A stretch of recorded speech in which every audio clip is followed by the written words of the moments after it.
గత 30 రోజులుగా అమలాపురం నియోజకవర్గంలో ప్రతి గడప గడపకు వెళ్లి సార్వత్రిక ఎన్నికల ప్రచారం నిర్వహించడం జరుగుతోంది అని అమలాపురం అసెంబ్లీ అభ్యర్థి పినిపే విశ్వరూప్ అన్నారు. ఎన్నికల ప్రచారంలో భాగంగా అలవరం మండలంలోని రావులపాలెం గుండెపూడి గ్రామంలో ఎన్నికల ప్రచారాన్ని నిర్వహించారు. ఈ సందర్భంగా మీడియాతో మాట్లాడుతూ ప్రజల్లోని వైసీపీ ప్రభుత్వానికి అపూర్వ స్పందన లభిస్తోందని, జగన్మోహన్ రెడ్డి సంక్షేమ రాజ్యం కొనసాగాలని గ్రామాల్లో ప్రజలు కోరుకుంటున్నారని అన్నారు.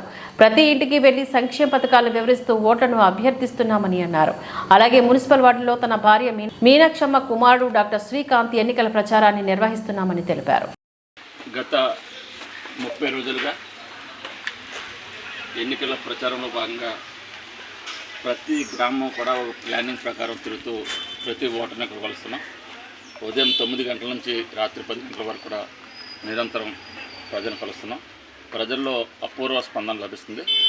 జగన్మోహన్ రెడ్డి గారి యొక్క సంక్షేమ రాజ్యం కొనసాగాలని ప్రజలు కోరుకుంటున్నారు. ఆ స్పందనే మమ్మల్ని ఈ మండు ఎండలో కూడా మమ్మల్ని అనిపిస్తుంది. అపూర్వ స్పందన లభిస్తుంది. ప్రజలందరూ కూడా జగన్మోహన్ రెడ్డి గారి యొక్క పరిపాలన మళ్ళీ రెండో టైం కావాలని కోరుతున్నారు. అదేవిధంగా ఈరోజు రావులపాలెం, అదేవిధంగా గుండెపూడి గ్రామాల్లో ఈవేళ ప్రచారం నిర్వహిస్తున్నాం. అదేవిధంగా ఈవేళ ఉదయం నుంచి కూడా మున్సిపాలిటీలో 1వ వార్డు నుంచి 12వ వార్డు వరకు గడప గడపకి ప్రతి ఒక్కరిని కలిసే విధంగా నా శ్రీమతి బేబీ మేనేజ్ గారు తిరుగుతున్నాం. అదేవిధంగా 12వ వార్డు నుంచి 24వ వార్డు వరకు ప్రతి ఒక్కరిని కలిసే విధంగా నా కుమారుడు శ్రీకాంత్ ప్రచారం నిర్వహిస్తున్నారు. నా కుటుంబ సభ్యులు, నేను అందరూ కలిసి ఈ ప్రతి ఒక్క ఓటర్ని కలిసి వైఎస్ఆర్ కాంగ్రెస్ పార్టీకి ఓట్లు వేయవలసిందిగా అభ్యర్థించడం జరుగుతుంది. ప్రజల్లో మంచి స్పందన లభిస్తుంది.